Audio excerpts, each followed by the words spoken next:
antiderivative of cosine 2 theta? 1/2 sine. Y'all learned something. Y'all actually learned something. That's good.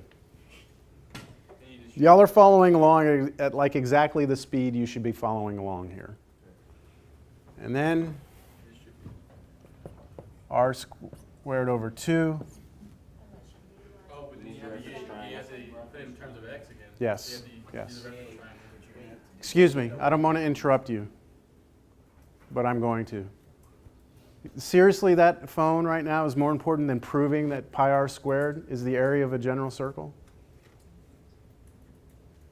Okay. No, you're not. You're on your phone, which should cost you 10 points on your next test, right? Yes? Yes or no? Yes or no?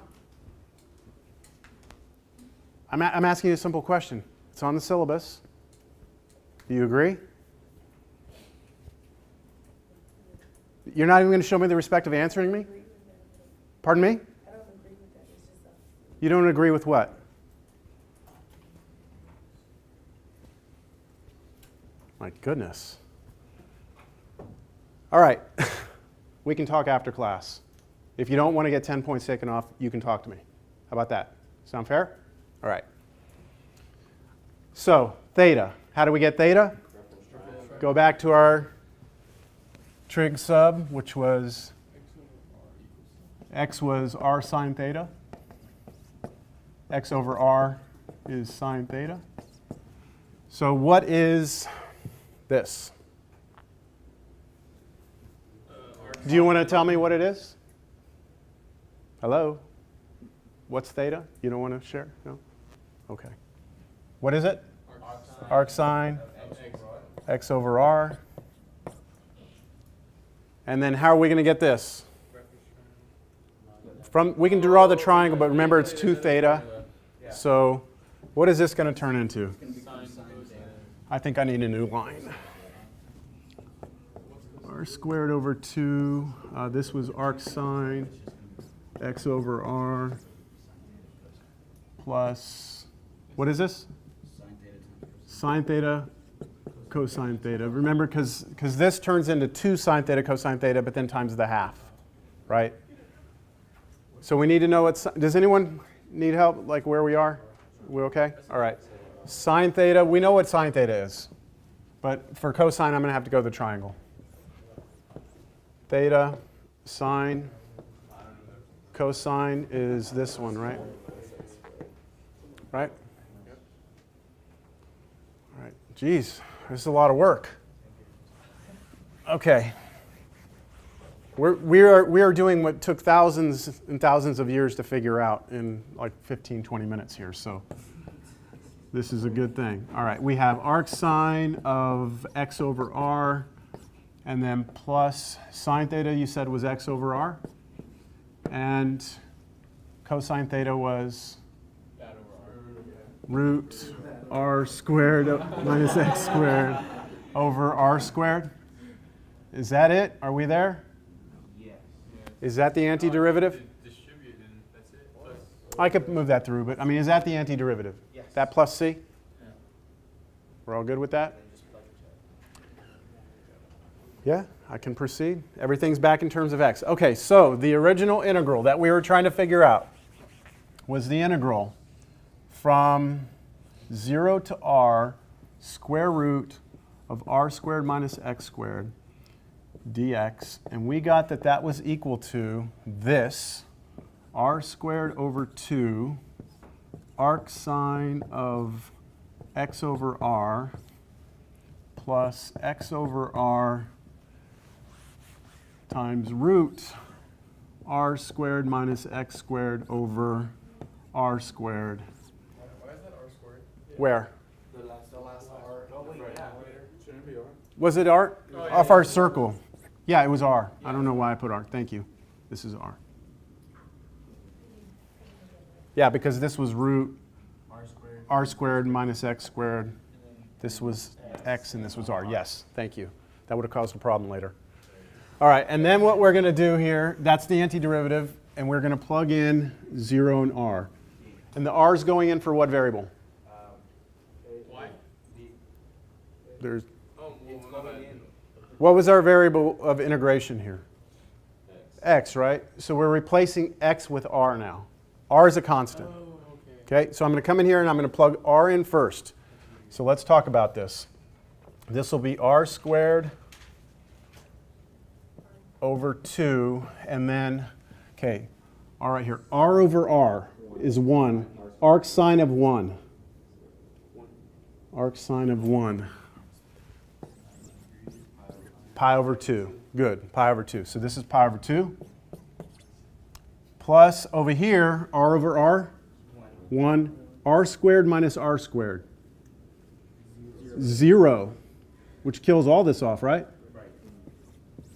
Okay, that's what I get when I plug in r. Minus, now r squared over 2 again, and now let's plug in 0. 0 over r, 0. Arc sine of 0. So where on here is your y coordinate 0?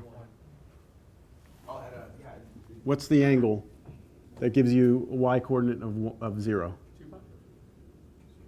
0. 0.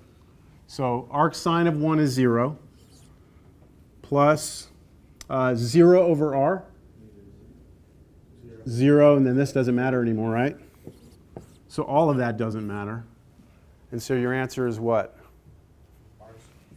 No, I had enough here. Your answer to all this is r squared times pi, that's the numerator, over 4. But then we multiply it by 4. That's right. We only looked at that 1/4 piece, didn't we? So multiply that times 4. Pi r squared. There it is. That's it. It's cool, right? Yeah, that's cool. Can you imagine like our celebratory, all those pieces? Well, yeah, I mean, this is, I mean, there's some things that we kind of depended on here. I mean, we had to know some stuff about trig functions, you know, but I mean, I think we can all be satisfied with that being a nice result. Okay, 12:15. We got plenty of time. See what else.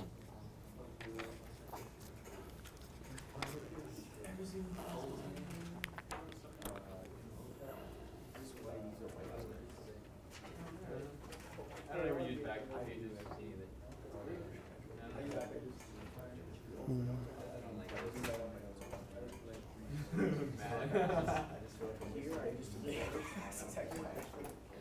Okay, so let me see if I can remind you from Cal 1 about something called the mean value theorem.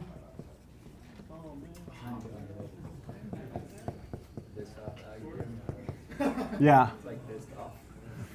From Cal 1. Let's see. This is what the mean value theorem said, and I'm going to summarize. I'm not going to write it all in detail the way that the book would do it. Just go in the index and look up mean value theorem if you want to research this. Okay, so the mean value theorem said this. If you have a nice continuous function that's differentiable, meaning you can take its derivative, then if we connect the two endpoints together with the line segment, that blue line segment has a slope to it, doesn't it? Yes. And that slope would represent the average rate of change of the function. The mean value theorem says that there has to be some point in here where if I look at the slope of the tangent line at that point, they must be parallel. So the average value of the function, which is the solid blue, the slope of that line, must be equivalent to the derivative at some point. And you may remember it from this, with this formula. The derivative at some point c equals f of b minus f of a over b minus a. That's the mean value theorem. Here, a is this endpoint, b is this endpoint, and c is some point inside. Does that ring a bell? Yes. Okay, we have a similar thing for Cal 2, and it's a mean value theorem for integrals. Here's how it works with the mean value theorem for integrals. I'm just going to put, for Cal 2, the mean value theorem for integrals. And I'll do it with a picture. If I start here at A, end here at B, then we can now find this area, can't we? That area would be the integral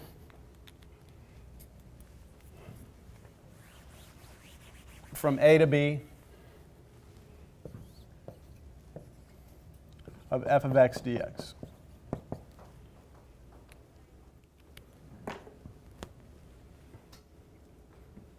That's the area of the red. The mean value theorem for integrals says that there's got to be some point inside here, and it's going to be very difficult for me to find it here, but I'll just kind of guess at it. There's got to be some value here, c, inside, that if I went up to the function, okay, and then just drew a rectangle, the area of the blue rectangle must be equal to the area of the red. Does that make sense that that would be the case? There's got to be somewhere in there where those areas would be equal. How do you find the point, though? That would be a little more challenging, but you could. Okay? And we're not going to be asked to do it. I just want to show you this. So what we're saying is that this integral should be equal to f of c times b minus a for some c. All right? There's got to be some c in here that if I take the height of the function there and multiply it times the width of this, which is b minus a, so that's the area of that rectangle in blue, that must match the area of the rectangle in red. Okay? And then you can do one more thing here. You can divide both sides of this equation by b minus a, and you get this formula. 1 over b minus a integral f of x dx integral from a to b equals f of c. So that looks a little bit more like the one that we had a second ago. The derivative at c equals f of b minus f of a from Cal 1. Right.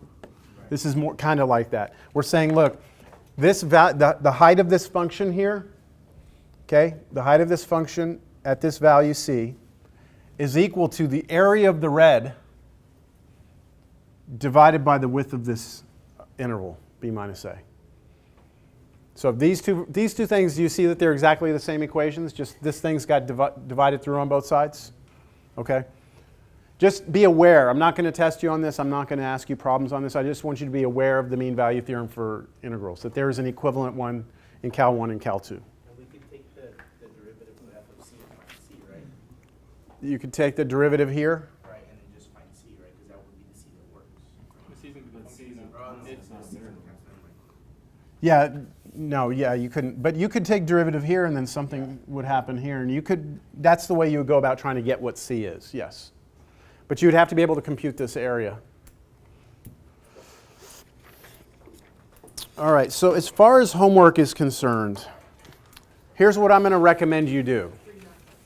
Is just go back through your favorite sections. And those problems, just pick a couple of problems out of each homework set, maybe 2 or 3, that you already found the integrals for, that you did when you did your homework. And pick problems that had those numbers on them. And now go back and plug them in and see how you do with the grinding out of the numerical grind that it is to plug these numbers in. So you've already done all the legwork by finding the antiderivatives. And we know, like even from the partial fraction problems, those take a while to get, right? So now you got to go back and plug numbers in.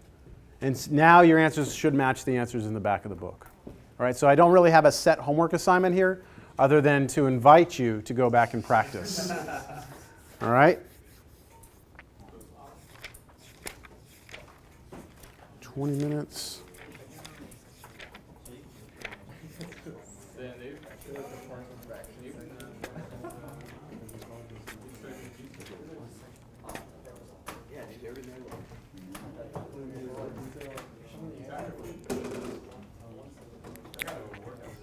Okay, I'll do one more example, and I'm going to start 6-6, but I'm not going to get into it heavy. I just want to talk about it, just get you thinking.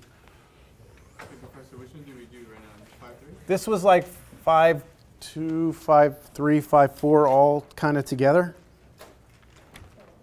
Yeah. I was trying to distinguish like when you started and stopped. Yeah, there was no distinction, I guess. 5-2 is like Riemann sums.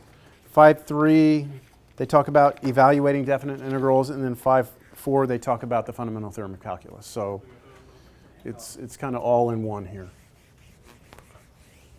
Okay, so if you were to take a function like, let's say, f of x equals 1 over x. Or you know what, let's do 1 over 1 plus x squared, because we were looking at that earlier. We found the area of that between -1 and 1, didn't we? Instead, what I'd like you to do is consider it, you know, let's go -1 here. It went up to here, and then it came down, and we stopped, right? Let's not stop, though, ever. Let's just keep going forever. Right? And that's what happens, because as x gets bigger, this fraction gets smaller. It approaches 0. It never gets there, right? You give me any number out here, I plug it in there, I'm going to get a positive number. So it's asymptotically approaching the x-axis, but never gets there. So does it even make sense for us to say, hey, go find the area underneath this graph? Does it make sense for us to go all the way out there? Is the area going to be infinite? Is it going to be finite? Like, what is your initial feeling here? It'll go to 0. It'll be like physics. It'll get to a point where it's so tiny that it doesn't matter. It'll be 2 nanos wide. No longer exists. 2 nanograms angstroms. Yeah, so I see this is where physics and math kind of butt heads a little bit, because in mathematics, in pure mathematics, there is no smallest, okay? Like physics-wise, you know, we can only get to a certain point where we can even look that small, right? But if you say the smallest that we know physically is the blah, whatever you want to call it, Boson. okay, then I can take half the boson, and that's smaller than your boson. And theoretically, it's smaller, right? So in theoretical mathematics, there is no smallest number. There is no, we can always half something, right? We can always, well, as long as it's not 0. We can't have 0, but, right? So as long as it's a positive number, I can always take half of it, and I can always take half of that, and half of that, and half of that forever. So I will never run out, theoretically. So this is where things we start to go, So I agree, though. Maybe it's getting small, and so small that it doesn't matter. But maybe it's getting small, but not small fast enough, so it does matter. And that's what we're going to play with in 6-6. Is this getting small enough, fast enough, for this not to just still be an infinite area? Let me compare that to something like this. Let's look at the function 1 over root x. So at 0, it's undefined. But at 1, it's 1, right? At 2, it's something. 1 over root 2. So it's getting smaller, isn't it? It's going down. It's getting smaller, right? As x gets bigger, this ratio gets smaller. Yeah. So I wonder if that area is going to be finite. You know, is this going to be finite? And that's our question. It turns out, okay, that this area is going to be finite, meaning that if you go forever, that area will never exceed a certain amount. It's going to get closer and closer to something, but never actually overfill. This one is actually going to become infinite. And so the further you go out, the more area you get, and that area actually matters.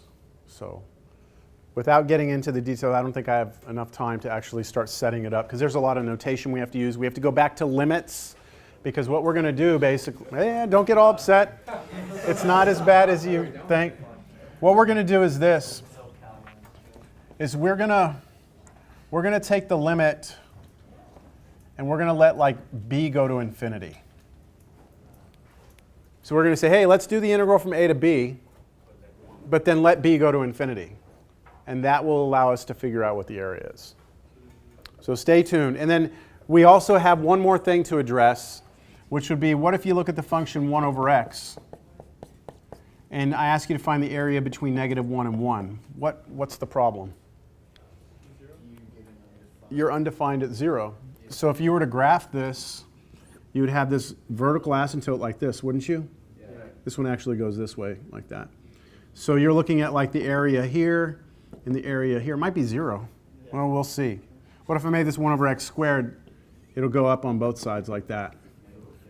Does that have an area or not? So we'll talk about that too. Okay. So there's two different ideas here in 6.6. One is that we're going to let the endpoints go to infinity. And the other one is that somewhere in our interval, we have a discontinuity, an asymptote. Yes? For setting some of these limits to infinity, are you going to have us do longhand work, or can we just let, the old calculus do some of it for us when it comes time to like... You have to do limits by hand. Yeah. Yes. Like L'Hopital's rule. Yeah. You'll need L'Hopital's rule. On the test, now that we know You're free to go. Let's see, attendance, I guess. Why don't y'all sign out on your way out? We're so far behind on this thing.